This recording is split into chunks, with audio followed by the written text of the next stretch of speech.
Well, my name is Gerard Lawless, and I'm involved with the ITIC, your host here this afternoon. So please don't go. We have a great panel coming up, and I think you're really going to enjoy it. Where actually we're going to talk about how the Middle East is reinventing the financing of tourism projects.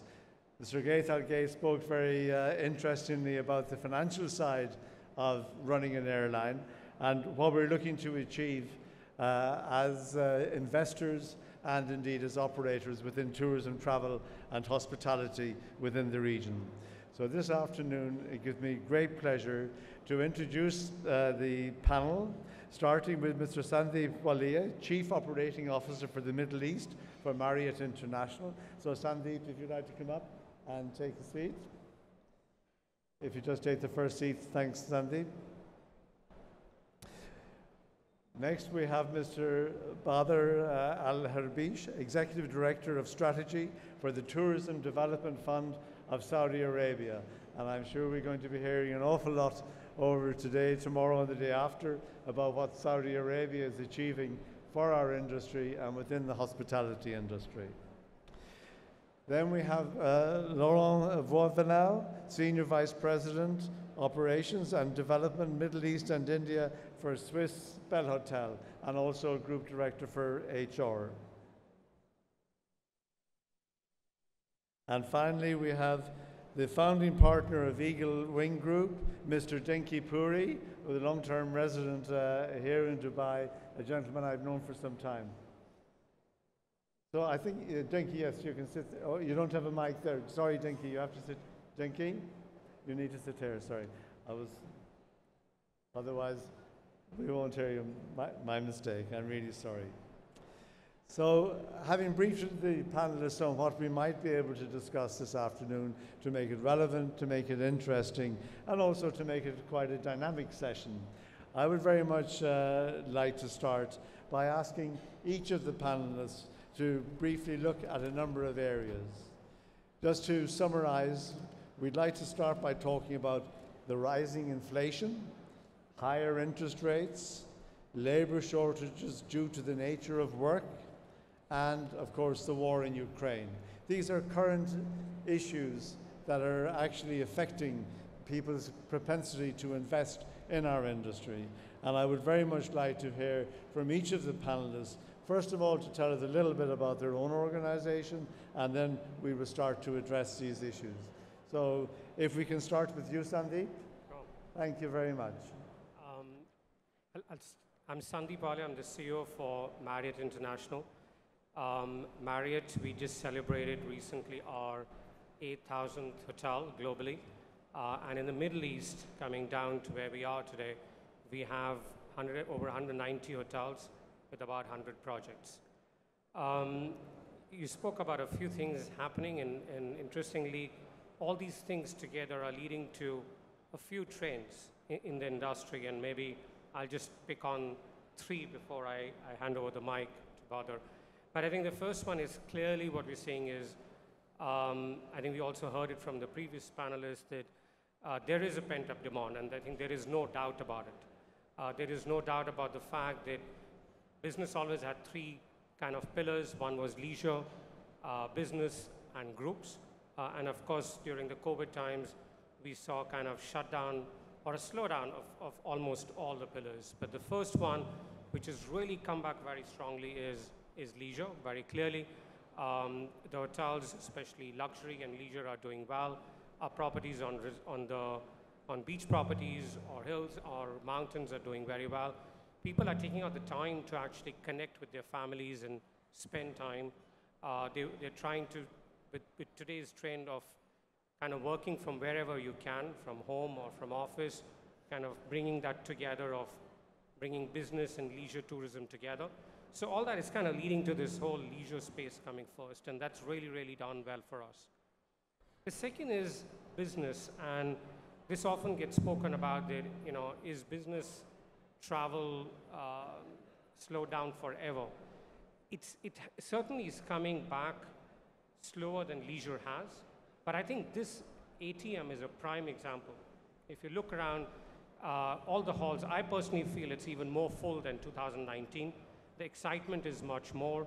There is certainly this whole energy about meeting in person. And I'm 100% convinced there is no substitute to meeting in person. So we have started to see business travel come back as well to our hotels. Not the same speed as leisure, but yes, it's coming back. And interestingly, groups are coming back too.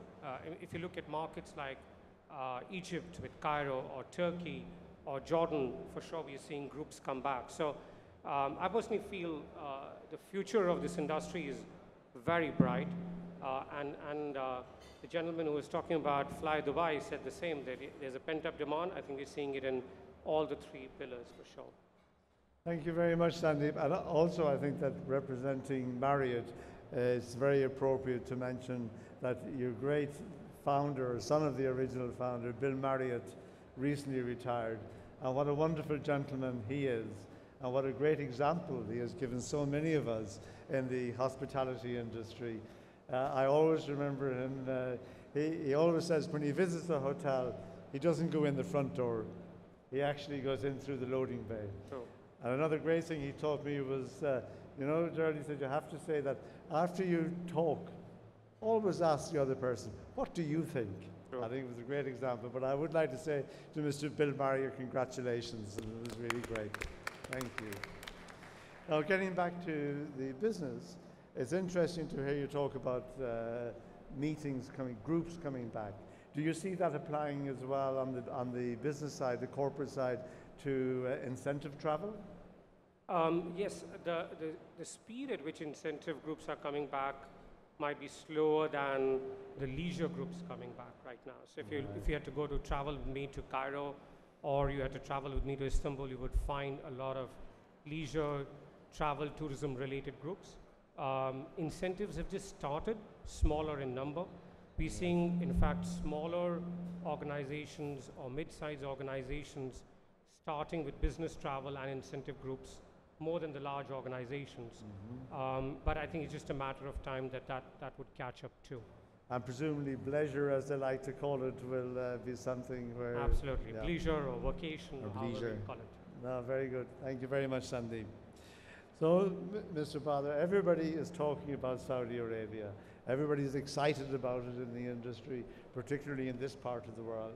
And I'm sure, you know, when you talk about pent-up demand, you can see how that has evolved, not just since COVID, but actually since the tourism visa became part of what we now know of how to go to Saudi Arabia. So please tell us about what your foundation does, what your organization does in terms of facilitating particularly investment, and maybe some examples of what has already been delivered. Thank you. Thank you very much, Gerard, and a special greeting to all the attendees, and a special thank you to the organizers of this wonderful venue. It's very good to be here. I'm the head of strategy of the Tourism Development Fund. We're part of the Saudi tourism ecosystem that is tasked with executing the national tourism strategy. We aim to activate the tourism sector in Saudi Arabia, as this sector, of course, is one of the most promising sectors globally when it comes to GDP contribution and jobs. 1 in every 10 jobs globally is a tourism-related job, and it's an untapped sector in Saudi Arabia. We aim to activate it. We aim to reach 100 million visitors annually by 2030, have the tourism sector contribute 10% to our national GDP, and create a million jobs between now and then. For the fund specifically, so the ecosystem is comprised of 3 entities: the Tourism Development Fund, the Ministry of Tourism, and the Saudi Tourism Authority. And collectively, we call each other a tourism ecosystem because we share these objectives and targets, and we collaborate to facilitate any requirement from the investment side or the tourism experience side, for whether it's funding solutions, matchmaking, licenses and permits, all the way to tourist experiences and obstacles, and resolving the obstacles. The fund has a seed capital of $4 billion, and we have been established just under 2 years ago, and we're very proud to have, you know, supported many investors, developers, and operators, many of whom are here today and are close friends as a result. So which would you be your big example of what we can all now begin to relate to for the near future? So there's many to name. We have unlocked around $3 billion worth of projects, $3 billion dollars worth of capital, and around $2 billion are from the private sector. So our main mandate is to support the private sector investors. We don't view investors, operators, and developers as clients. They are more strategic partners. Our real clients are the local communities and the tourists. So we collaborate with these stakeholders to ensure that to develop win-win solutions. We have a variety of financial solutions, but also equally important is the non-financial solution that we offer, whether it's facilitating all the needs of the investor or developer operator within the local stakeholders, whether it's government or private, filling in the pieces of the puzzle that brings everything together into a successful partnership and project. And just recently we have signed, I mean, aside from the $3 billion that has already been committed, we have signed an MOU with Deutsche Hospitality to establish the first Porsche design hotel in the Middle East in Saudi Arabia. We have signed an agreement with Ennismore to establish a $400 million fund to execute 10 lifestyle destinations across 10 destinations within Saudi, and there's many more to follow. And the question is nowadays, where are you going to get all the people from to run this business? Is this a major side of your development? That is absolutely not a problem, and that is evident by the huge demand that we have seen so far, and we have not even scratched the surface of what's possible in terms of potential. Saudi had already welcomed around 40 million annually due to the presence of Mecca and Medina due to Hajj and Umrah. We want to expand that strength and expertise into the leisure arena, and Saudi Arabia offers a wide variety of natural assets, whether it's, we have two very long and beautiful coasts in the Red Sea and the Arabian Gulf. We have mountains, deserts, metropolitan cities. So all of these, a visitor would come and experience many different experiences, and within a very convenient half an hour, 1 hour drive, complete change of scenery, change of weather, and change of experience. And really a new discovery for so many people. Fantastic, Mr. Badal. Thank you very much. So I'll now go on to Laurent, who will talk to us a little bit about Swiss Belle Hotel. I believe it was, now, yesterday I Googled Marriott, and they said there are 7,000 hotels worldwide. And today it's already gone up to 8,000 hotels worldwide. So I understand you're in the region of about 150 hotels? Yes, more or less. Good afternoon, everyone. Laurent Voivener, like it said above. I've been with Swiss Belle Hotel for the past 5.5 years, and I would like to say thank you to my chairman, Gavin. Thank you. This is the first trip that the chairman is doing for the past 2.5 years because of COVID. Unfortunately for him, he's from New Zealand, and you know, except the cows and the sheep over there, they close everything else. So he was not able to travel. So Gavin, thank you for coming to ATM. Thank you.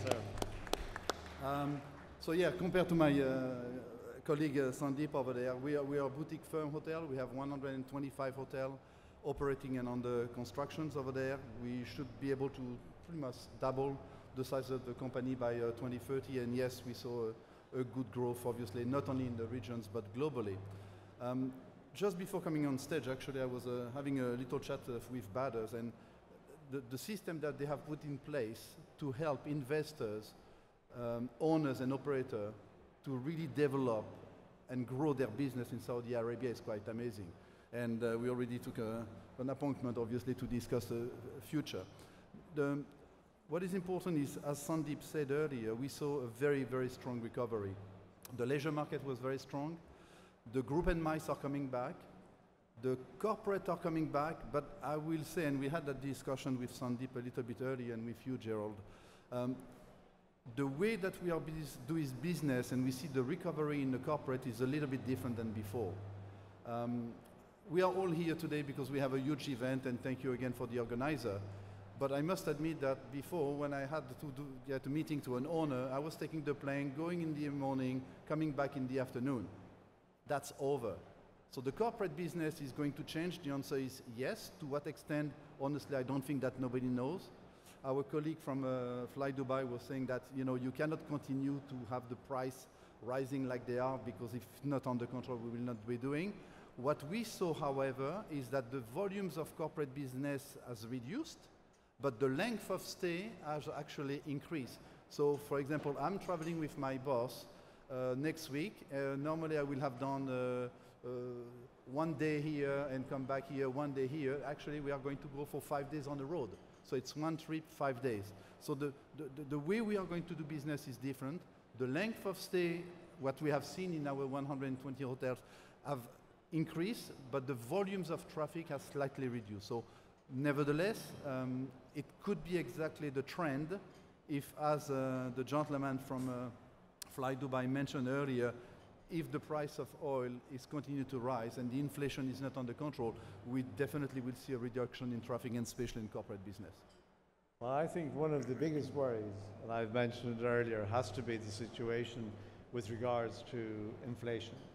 Now, I know that it's nice to see the length of stay increasing in the hotels, but I don't think the airlines will be particularly keen to have that model coming on too much, because it'll mean less flying. But I would be interested in something we can discuss a little later, but we can discuss just briefly now as well, is that how do you see the ongoing development of what we call yield management, dynamic pricing? I mean, we see, for example, this summer coming, a huge spike in airfares. You can certainly see it in hotels as well. Do you ever see that there might be a propensity from governments around the world to even consider going back to the bad old days that people my age would remember of the 1970s, when there was price control? Or do you think that we will continue to encourage competition, thus keeping the prices down? Okay, that's $1 million question. Then, I was talking to Sandeep when the gentleman from Fly Dubai was saying that dropping the rate during the flight basically was not working. And I was saying, Sandeep, is he talking about airfare or room rate? And the reality is there. Dropping the price has never been a solution. Well, we learned in the hotel business yield management from the airlines, I think. That's right. Hey, Gerald, we know, I hope that I'm not going to insult everybody here, but the hoteliers are so, how should I say it, traditionalist, that basically, we are pretty much 10 years behind what the airline industry is doing. The yield management, we did that, 10 years after. So is the competition is good? The answer is yes. As the gentleman also said earlier, we have 1 Dubai, but with Saudi coming up over there, and if we have 5 Dubai in the region with help, the answer is yes. Will it be challenging? The answer is yes, because you mentioned about the manpower. Manpower is an issue, because we realize also that our industry is not attracting as many people as we need, and that's definitely a problem that we will face. But nevertheless, we know what is happening, so we need to put and anticipate in order to put the measure in place before it happens. And certainly with the cost of labour coming up as well with shortages, I'm sure it's an issue. So now we go on to my good friend Dinky Puri, who again has been in Dubai for many, many years, knows everything about investment in the travel, tourism and hospitality industry, extremely knowledgeable and very active. And I'm sorry if some of you can't see Dinky, otherwise you might, do you want to stand up at the podium, mister? Do, come up so people can see you. Otherwise we're hiding from half the audience. So please, Dinky, tell us a bit about your company, about yourself and the issues that you have. Eagle Wing is a company that I co-founded with my partners. Our core business is hospitality and real estate related to hospitality. We also are JV partners of 2 hotel brands, one from Switzerland, one out of Indonesia, where we run about 220 hotels in Indonesia. And this part of the world, we have our own hotels. Over and above that, we asset manage and work with practically every brand in the market on behalf of owners. Talking of investment, Gerald, I think from one of the points that you brought up, where do we look with the, is that was one of your questions? You want me to answer that? Yeah. One of the questions that Gerald had for me was, how do we see investments going forward with respect to what's been happening in the market? The answer, regretfully, is that there will be a slowdown. There will be an impact in the market. the cost of operation, the cost of funding, the cost of asset development is going to get impacted with what it is. And what's going to really happen is there's going to be a demand-supply balance at the moment for the short term. So we got to balance those. Those properties that at the moment are in different stages of construction need to be completed. Otherwise, inflation cost and cost of development is going to go up. And I think development plans for short term will be impacted due to high level of inflation and costs going forward. So the answer is that you've got to be cautious where you approach it, but hospitality and travel is one element which will always be there. You've got to ride this invisible giant which is faced you today, whereby lending costs are going to go up, development costs are going to go up, infrastructure costs and logistics are going to go up. So you are in for a short-term pause in terms of acceleration of projects. Thank you. To come in there for a second. How then are you going to balance that with, for example, Mr. Bother talks about 10% of GDP will come from the tourism industry in Saudi Arabia. It's already at that levels and above in many countries around the region. So there's still that great desire and demand to build hotels, to develop the industry. I think what Mr. Bother talks about is correct. And where we come, and if I can put on my investment hat, we differentiate and cut to the chase of nation building versus actual sustainable projects. Now, you've got to do that. Saudi has an advantage that it's got a captive clientele, that there is an end consumer in Saudi, and there's a shortage at the moment of asset classes. So there is a potential, and I think Saudi owes non-oil reflected businesses. You want to grow, but when you grow at that scale, you've got to be cautious about ensuring that those projects that you're building are financially sustainable for the future. You can't only go and start developing iconic projects at the end of the day that take a long period of maturity to pay back. And that's where the caution and strategy needs to be recalibrated. Operators are in a rush to put a flag. You are there to build asset classes and induce them and encourage that. But where the differentiator comes in is short-term financial success, mid-term and long-term nation building. These are the three differentiators. Thank you, Dinky. Thank you very much, Dinky. That leads us in very succinctly and nicely, I think, to a question that I've had more for the hotel operators, and particularly Sandeep, is that we understand the business model of the huge operators like Marriott. And though they may have started by owning their hotels, they will proudly proclaim now, how many hotels do you own? 8,000. Own? No, own, no. Sorry, I thought you said how many hotels we have. No, we have very few owned and leased. And that also in Europe. In Middle East, none of the hotels are owned. No, but that's my question, is that from what Dinky is saying, from the pressures that are there on all sides in terms of cost, in terms of potential slowdown, and we see sort of an evolution and development of a lot of operators, management companies, actually even agreeing to franchising. But do you see it ever going the other direction, where actually they may be in a position or need to, in order to keep their expansion going, to actually co-invest in hotel operations? Sure. I mean, for us as Marriott, we are clearly an operator. We don't see moving away from a very asset-light business. And it's just a business a particular company is in. Some are into hotel investments, some are hotel funds, and some are into an operating business. And we as Marriott are into either operating or managing hotels or into franchising. So we particularly don't see ourselves moving or changing this asset-light model. What we have seen, of course, is that with times there have been a few trends that have come in. So we kind of see, in fact, if I had to highlight three trends, one would be that we've started to see a lot of extended stay options.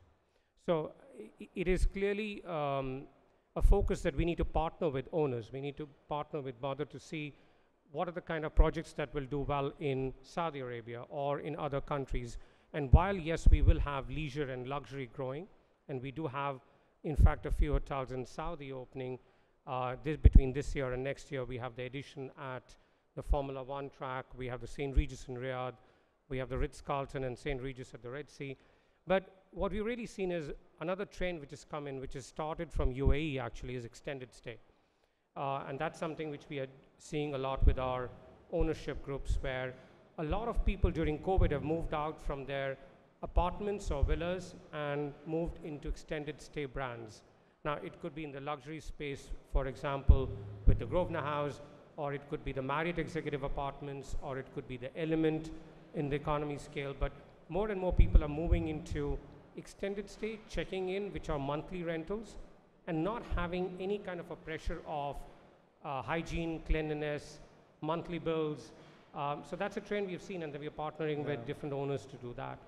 The second thing we've seen is a lot of branded residences. So just in the last quarter of this year, in Q1, we launched 3 branded residences in UAE itself. We've in fact launched the St. Regis residences by Emaar. We did a Ritz-Carlton residences and W residences, where so this is the change in the business model, to your point. Neither are we investing, but we have owners who are investing, coming up with residences. The end consumer, that is you, who's looking at buying residences but wants that lifestyle, luxury, or that benefits that come with the brand, that the branded residences, and you're buying those residences. So it's an immediate flow of cash back to the owner, which is what they like to see as well. It's a benefit for the end user like you who's buying those residences, and for us who are managing it. Well, we certainly see that when a developer, an investor goes to a lender, the first question the lender asks is, well, which operator have you got? So obviously there's a big advantage in that. Before I go to Mr. Badr, I see Laurent here wants to say something, I think, about the whole model of management agreements and financing. Yeah, definitely. What happened is that obviously Marriott has the modules over there, which is obviously quite different than the smaller operator. However, we don't really own assets. We have 4 assets on own or lease. But what we are trying to do is that and we had the discussion with Badr actually just a few minutes ago before coming on stage. If an owner is facing some difficulties to finish the property, we try basically, we don't want to substitute ourselves to the bank because we don't have simply the cash flow to do that, but we are trying to find an investor who said, okay, would you be interesting, for example, to invest on the property, or you take equity, or we guarantee you a 6% return until you get your money back. The condition is we manage the property. And when I was having that discussion with Ban, I said, Laurent, hey, after the meeting, maybe we can discuss because we can help you. We are not in the positions like maybe bigger operators have with the cash and say, hey, you have a property, you're missing $5 million to finish your property and the FF&E. We have already the management agreement, I help you. Some big operator can do that. Some big operators are putting key money when they do a rebranding of the property. We, unfortunately, being a small boutique firm, we cannot do that, but we try to assist the owners by finding the necessary capital that they need to finish the property. So you're facilitating the development. Don't forget ITIC as well when you're doing it. Yeah, absolutely. I will come to you after that. Don't worry about it. I know. So, Mr. Badr, I'd love to hear a bit more about Saudi Arabia and what you do with regards to, I know you touched on it, with FDI, how you can bring business and bring finance and bring investment in from outside the kingdom. Absolutely. And as I mentioned, we are more than just a financial provider. And that is usually the misconception about what is needed in the market. Specifically for foreign investors, I think it all starts with the availability of the data. It all starts with the strategy of the kingdom, right? So with the Vision 2030 endorsed by His Royal Highness, the custodian of the two holy mosques, and it draws out the vision of His Royal Highness, the Crown Prince, that sets a clear direction for the kingdom. And then following that, you have all the programs, and specifically the quality of life program that kind of hosts all the tourism, sports, culture, entertainment within it, to anchor the tourism development in a way that is more, that gives back to the community, right? So that provides the sustainability factor that we are looking for as a fund. So just building on what Mr. Puri had mentioned, financial sustainability is one of our mandates. It's one of our responsibilities to the investors and developers and operators. We don't want to fund projects that ended up failing.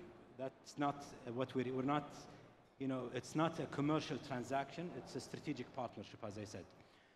Then following that, you have the availability of data and facilitating all the necessary requirements within the kingdom, whether it's through our relationship with the private sector or the government entities. And I can give a few examples of success stories that have already been there. I mean, some of them are under construction as we speak.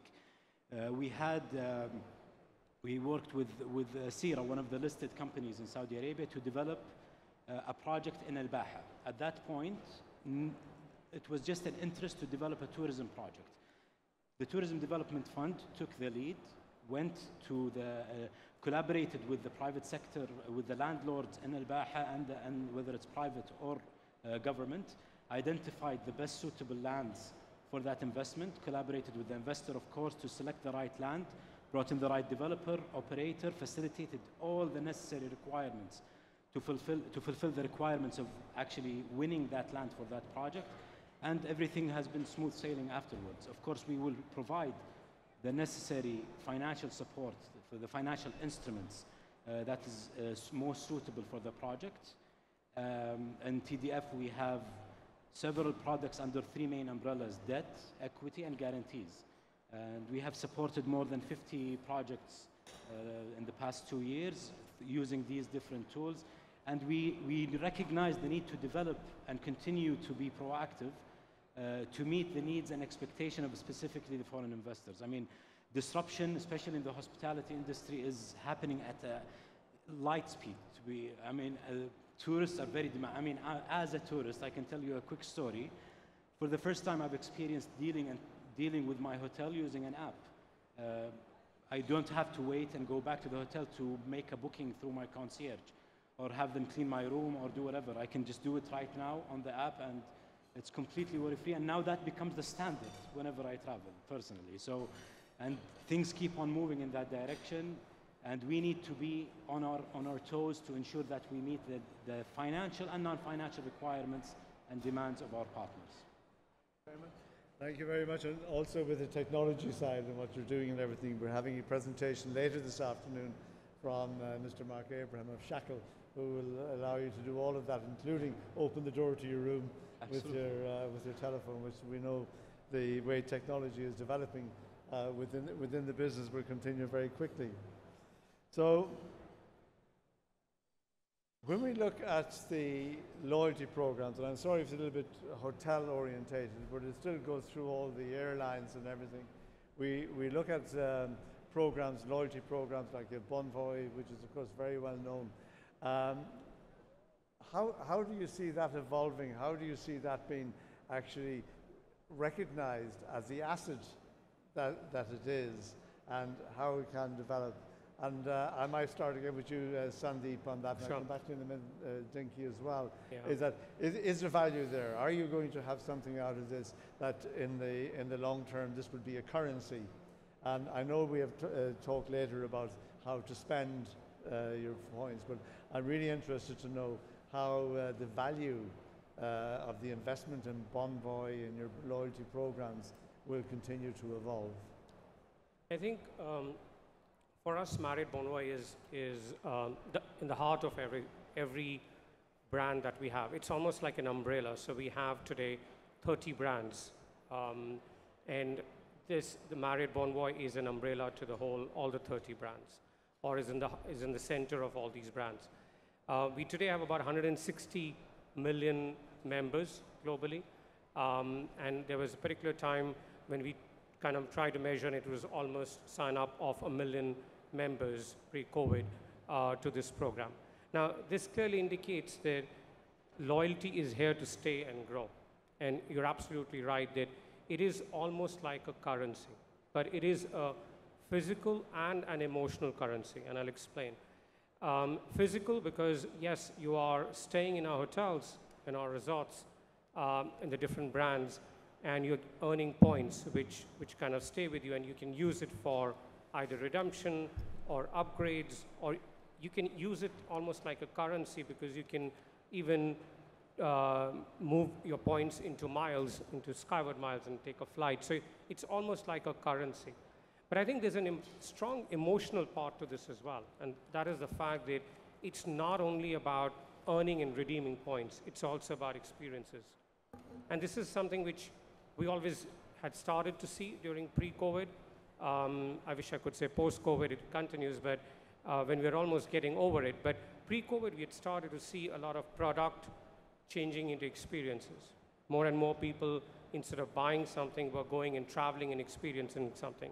So for us, Marriott Bonvoy is part of that journey as well. It's part of the journey where you can use these points to have experiences. You could be going for the next Formula One games using your points. You could be going in for a football game, but not only going for the game and just sitting on a regular seat, but having that experience to go behind the scene, to go and see the races happening from the inside, or the preparation of the games, and all that getting used, or you're using those points, which is more experiential. So I think that really is more the experiential part of it. So yes, it's a currency, more physical and experiential as well. But I'll also add that it is a loyalty program. It's beyond a currency as well. We all know today that even a traveler who's sitting in the first class or in the business class is also, when he or she is landing, looking at the app and saying, did I get my points? And it's becoming more and more people are connected to it. So it is a loyalty program where once you've signed in, for example, to Marriott Bonvoy, we feel the loyalty is increasing. If there's a choice for the guest to come and stay at a particular city with one of our hotels, if he or she is a Marriott Bonvoy member, it automatically becomes the first choice to stay. And we are able to reward it because that particular guest might be a gold, a platinum, an ambassador, and for us, they become even more valuable guests or customers because they end up spending more with us when they are a platinum or ambassador guest. And presumably also it's important for the investor to be able to see that the value to the investor is important as far as is it a currency, is it not? Do I have to give the room for nothing, or do I have to give the seat for nothing? And I'm very interested to see how you're going to develop with, say, Expedia and the various OTAs and aggregators when they do their own loyalty programs. Do you see that cutting across what you've invested in? Yes and no. I think OTAs are here to stay, and we are here to partner with them and work together. But when we look at a loyalty program like Marriott Bonvoy, I think I'll give the answer in two points. One is your first point, where if for an owner who's investing in a Marriott hotel, he's actually or she's actually getting 160 loyal Marriott guests suddenly as an engine behind that owner investing in that particular hotel. So I think it's a clear win for any owner to be connecting with a program like Marriott Bonvoy. Go ahead, you want to say something? No, I'm not going to ask you another question. I'm going to go to Dinky if I can, because I know that I'm running out of time. So sorry, sure, please. But really, we're saying, where will the disruptors come from now in the industry, Dinky? You've had time to think about this. You're a bit of a disruptor yourself. So tell us. It's working. I think disruptions really will come from those hotels that are very highly dependent on the OTAs, will come from select services properties at the end of the day. And the challenges in this are going to be cost of travel, the air ticket pricing, as much as people don't want, we've seen costs going up, especially with the major carriers who are bringing in the load. You're seeing cost of living going up. You're seeing cost of payroll going up. You're seeing regulatory requirements and the mandatory services that require costs again going up. So these are key issues that are going to impact the entire value proposition going forward. And whilst we are focusing and growing on a recovery and keeping the industry alive, we've got to be able to also sustain the cost structures in relationship to revenue. and the segmentation of inventory and asset class in the market are going to disrupt the general flow, which are eventually going to take a final ticket price on a traveler. Thank you very much, Lenky, and we'll come back to you in 2 seconds. But I'd like to ask Laurent, it's a different topic now, but also very important, I think, for investment, is where is climate change and sustainability taking us, not just in aviation, but in total investment for travel and tourism. I find it very disconcerting where we so often see that when even media advertise what are we doing about sustainability, they'll show an aircraft. Yet aviation only contributes 2.7% of carbon emissions worldwide. In the hotel industry, I don't think we've always been so great, particularly since COVID, where we've gone backwards on single-use plastic. But how would you see sustainability, climate change? Where are the challenges? Where are the opportunities in relation to investment in our business? I believe that it's certainly one of the most important things that we are going to see in the future. According to the recent survey, we know that basically I'm a baby boomer, Jerome, you're one, and you know we will be out of job in a few years. Basically, like Jerome and I will just basically enjoy the beach. We will be replaced by the millennium. 75% of the corporate travel by 2030 will be done by the millennium. Believe it or not, the latest survey which was showing was that the choice of a hotel by the millennium, one of the 5 most important criteria was sustainability. So if we, as an organization, we want to keep our business, we want to keep our market share, and we want to attract these new travelers, we better to be very careful and listen to them. Very often, and you know, we hotelier, we are looking our belly and say, well, we are doing good. And very often we just simply forget to ask how we are doing. Now things obviously have changed. We have review pros, we have a lot of things over there, a lot of surveys, a lot of data are collected, and we are listening to the customers even more than before. But sustainability, vital, absolutely vital. We are developing at the moment the numbers of product, for example, brand, which I cannot mention here. One, potentially, I can mention that. It's called Maua. It's a 5-star luxury brand, and it's all on environmental and sustainability. We opened our first properties in Bali, and we are looking at a few other properties in Africa, which are absolutely matching, you know, the environment. And not only because we want to keep the market share, is also, you know, we want to give to a legacy something maybe a little bit better than we found. Yeah. And I must admit that, you know, for the past 25 years, we have not done a very good job. You know, we are talking about the pollutions of airline industry. Okay, I'm sorry if we have some people. Yeah, what about the cruise ship? You know, so we need to look at globally. Yesterday in BBC News, they was mentioning that if we don't pay attention, the global warming, which actually could increase up to 1.5 degrees. 1.5 degrees. Imagine what it does represent for some of the countries. You're talking about 30 to 40 countries which could suddenly disappear because of the rising of the water. So we have to be careful, and yeah, for the society and for the legacy, yes, we need to do something and work on it. No doubt about it. And I guess that sustainability is good housekeeping as well, from the point of view that actually it can be cost effective. Yeah. In terms Indeed. Of how we do things. But I think also that sustainability needs to look at the social side of the equation, particularly in the amount of jobs that are created by our industry for young people to come into the industry. And I would think that that's a really important area also, Mr. Bother, for governments to give incentives. Yeah, I mean, absolutely. If you go through the national tourism strategy, the underlying principles of why we're activating the sector is the social responsibility, is providing jobs in all destinations within Saudi. And It's a huge boost to our economy, and we recognize that. Just to comment on what Mr. Ghaithan, you had repeated, the region as a whole would benefit, as you said, from 5 Dubais. I mean, I agree with the sentiment, but I disagree with the language. We don't need 5 Dubais. There's only one Dubai. We need Dubai, we need Riyadh, Jeddah, Al-Ula, each with its own unique value proposition.